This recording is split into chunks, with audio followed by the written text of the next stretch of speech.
Non, ce n'est pas un troll. Je vais bien parler du film Wonder Woman 1984, alors que la France continue de faire patienter débilement les plus fans d'entre nous, et on va développer ça de suite.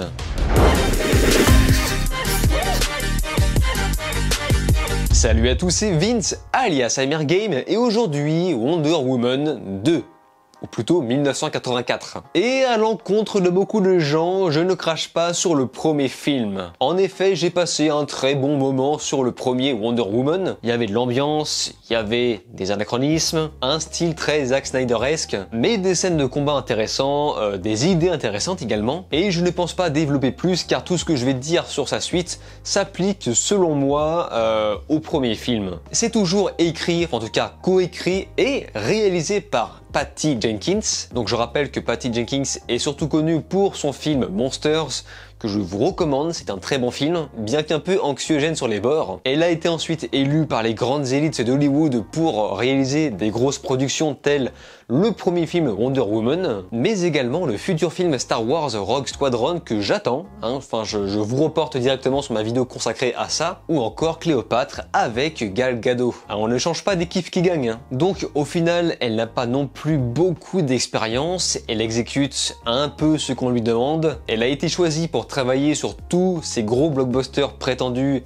féministes, et notamment parce que c'est une femme, et les grosses productions n'ont pas beaucoup de réalisatrices sous le bras pour maintenir le quota qu'ils exigent aujourd'hui, pour ne pas citer les Oscars évidemment. Bon, cela dit, Wonder Woman est loin d'être un film à Oscar. Mais ceci dit, elle a du savoir-faire et je suis sûr qu'elle a énormément de choses à nous montrer. Vraiment, je pense que cette dame a du talent, mais elle n'a pas eu souvent l'occasion de le montrer avec des grosses productions qui sont quand même soumises à un cahier des charges très chargé. Et évidemment, c'est le cas pour les Wonder Woman, ça sera le cas également pour Star Wars, etc. Wonder Woman 1984 fait partie de ces films qui ont subi tout un tas de reports incessants dus à la crise sanitaire, et la sentence de Warner a fini par tomber en donnant au film enfin une sortie au cinéma américain le 25 décembre 2020 pour en simultané sortir en même temps en streaming sur HBO Max. Et évidemment, ça a créé la grosse polémique très justifiable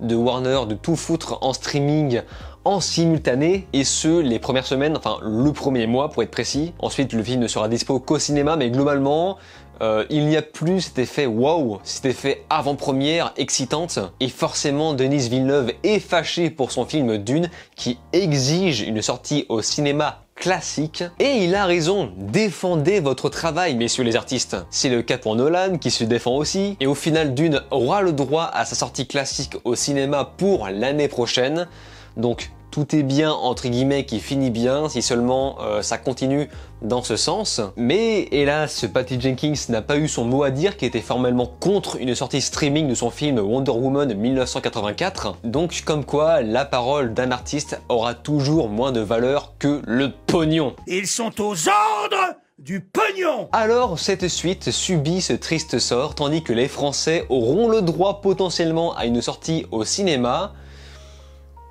lorsque notre gouvernement l'aura décidé. Ce sont les maîtres qui décident. Donc, pour les plus impatients d'entre nous, eh bien, même chanson que ma vidéo sur Mulan. Tu es un pirate!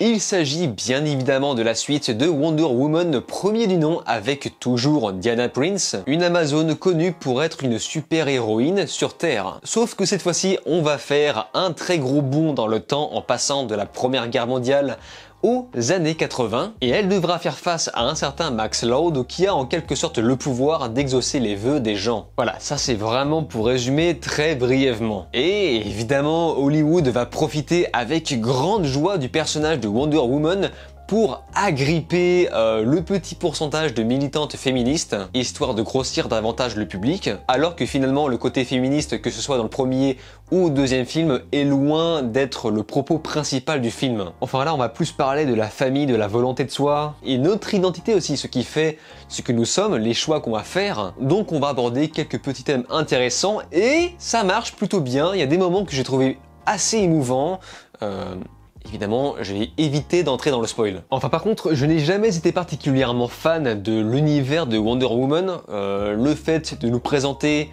un peuple d'Amazones non humains, peuplé uniquement de femmes, fait un peu puéril, je trouve. Et surtout, ce n'est pas très logique parce qu'elles sont entre elles, elles n'ont pas besoin d'hommes, mais pourtant elles peuvent faire l'amour avec des hommes humains. Pourquoi? Au final, elles n'ont besoin des hommes que pour le plaisir charnel, enfin c'est très bizarre. Et bon, après évidemment, comics, DC Comics, et d'ailleurs je rappelle que je suis team DC, donc je vais soutenir Wonder Woman, il n'y a pas de souci. Enfin, en tout cas, le personnage, hein. Si le film est mauvais, je le dis, mais ce n'est pas le cas. Mais rappelez-vous, Wonder Woman, pour ceux qui ont un peu lu les Injustice, se met du côté extrémiste, du côté Superman, qui dézingue des terroristes pour la soi-disant paix. Enfin, je trouve ça vraiment intéressant. C'est-à-dire que les auteurs qui ont écrit Injustice savaient que le personnage de Wonder Woman n'était pas forcément cohérente avec elle-même, puisqu'elle dézingue des gens sous prétexte de la paix. Il faut savoir, hein, contrairement à beaucoup de gens, je ne suis pas hyper fan de l'introduction du premier film, qui ressemble un peu à l'introduction de sa suite, vu que ça se déroule dans l'univers des Amazones. Je ne sais pas pourquoi, mais le style de la réal fait très série du samedi soir d'M6. Mais là, encore une fois, je vous parle juste de la réal, car il y a du pognon derrière, et ça se sent. Mais par contre, dès qu'on se retrouve dans le monde humain, je trouve que le style des années 80 est plutôt bien retranscrit, avec cet aspect caricatural qu'on retrouve dans beaucoup d'œuvres issues de la pop culture qui représentent les années 80, toujours de façon humoristique, exactement comme Stranger Things. Et comme beaucoup de grosses productions actuelles, la diversité ethnique sera disposée de façon très stratégique, surtout lors de l'introduction. Genre, la plupart des mecs méchants, des harceleurs, des connards ou tout simplement des mecs un peu maladroits seront en plus grande partie représentés par des blancs. Enfin, genre une scène qui m'a fait un peu rire, c'est qu'on voit un clochard noir, très gentil, très mignon, et juste après on voit un connard d'harceleur blanc en costard, évidemment. Évidemment, jamais ils auraient inversé les rôles puisque les gens auraient crié au scandale. Alors forcément, les gentils flics masculins seront blacks et s'ils sont blancs, ce seront des femmes. Enfin bref, ce film est définitivement très inclusif. Après, évidemment, je n'apporte pas là un jugement. Je dis pas que c'est bien ou pas bien, je fais juste un constat, c'est tout. Et d'ailleurs, mettez-vous un peu à la place des producteurs de casting qui reçoivent une pression énorme avec les réseaux sociaux, Twitter et compagnie, des gens qui gueulent au moindre paix. Donc je ne suis pas là pour apporter des jugements sur tout ça. Et puis, afin d'éviter de se faire cramer, on va rééquilibrer la balance en remettant le personnage de Steve Trevor, qui est donc, rappelez-vous, le blanc gentil gentleman, autrement dit dans ce film, l'homme de compagnie. Il ne sert à rien dans le film. Enfin vraiment, Diana aurait très bien pu se passer de lui. Son seul intérêt est juste de faciliter un peu la tâche et de coucher avec elle. Bon, après on s'en plaint pas, je ne sais pas. Hein. Et non, ce n'est pas un spoiler puisque non seulement il est casté officiellement dans le film, mais on le voit dans le trailer. Trailer que je n'ai pas vu. J'ai la très grande fierté d'annoncer que j'ai réussi à ne me spoiler absolument aucune image de ce film avant de l'avoir vu. Vraiment, je ne connaissais absolument rien à part l'affiche et son armure dorée. D'ailleurs, en parlant de spoiler, l'armure dorée, ça c'est un spoiler, mais pas très grave pour autant. Mais globalement, les scènes d'action sont très cool, même si j'ai l'impression que Gal Gadot est constamment sous corde, et ses mouvements manquent parfois un peu d'impact, je trouve ça un peu mou. Mais en revanche, il y a quand même une certaine élégance dans les chorégraphies de combat. Donc la réalisatrice parvient à ajouter cette petite touche par le biais des scènes d'action. Et je peux enfin le dire, je me suis retenu depuis tout ce temps en attendant de faire cette vidéo. Gal Gadot est d'une beauté abyssale. J'adore son front. Alors, je sais qu'on s'est foutu ma gueule plusieurs fois quand je dis ça. Genre, j'avais un pote qui s'est la joué poète en disant moi j'aurais pu te dire que j'aime bien ses lèvres. Ah, c'est cliché ça, putain, moi j'adore son front. Son espèce d'arcade sourcilière poussée, je trouve que ça lui donne vraiment du caractère. Elle a un regard, un froncement de sourcils vraiment très puissant, enfin... J'adore cette meuf, elle n'est clairement pas mannequin pour rien. Et Pedro Pascal, alias Din Djarin, sera là sous les traits du méchant présentateur patriarcal, qui s'avère être beaucoup plus nuancé qu'il n'y paraît. Enfin franchement, son personnage est très bien écrit, et rien que pour ça, ça vaut le coup. Eh mais ça spoil, on voit son visage. Tout à l'heure, quand je vous parlais des années 80, plutôt bien retranscrit au niveau de la réal. C'est également le cas sur la photographie, avec des couleurs un peu plus saturées. On fait en sorte que ce soit ensoleillé, on va se débrouiller avec les décors, avec les télés à l'ancienne pour que ça marche. Donc du point de vue reproduction, à part peut-être une scène de métro, je trouve que ça marche plutôt bien. Et Hans Zimmer, pour la musique, a fait du bon taf, même si c'est toujours dans le même style qu'il a pris l'habitude de nous pondre ces dernières années, et ce sans trop taper dans l'originalité. Il va même jusqu'à reprendre des thèmes déjà existants. Je n'ai pas compris pourquoi il a repris le thème de Martha de Batman v Superman. Il a littéralement réutilisé une de ses musiques dans une séquence qui n'a absolument rien à voir. Et ça, c'est ce qu'on appelle du gros réchauffé. Donc, pas bien Hans Zimmer, pas bien, mais dans sa globalité, ça marche, ça fait le café. Au final, Wonder Woman 1984 est un très bon divertissement que j'irai revoir avec plaisir au cinéma et je vous invite à faire de même. Ne faites pas comme moi les gens. Tu es un pirate!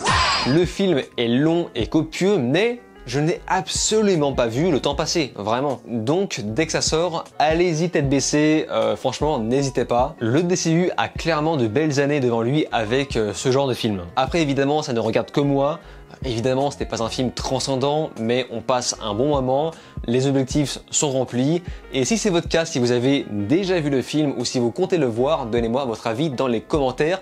Comme d'habitude, je lis et réponds à quasiment tout le monde. Sur ce, on se laisse ici, n'oubliez pas de vous abonner à ma chaîne YouTube, cliquez sur la cloche, likez, partagez et de regarder mes autres vidéos. Je vous dis alors ciao et à la prochaine.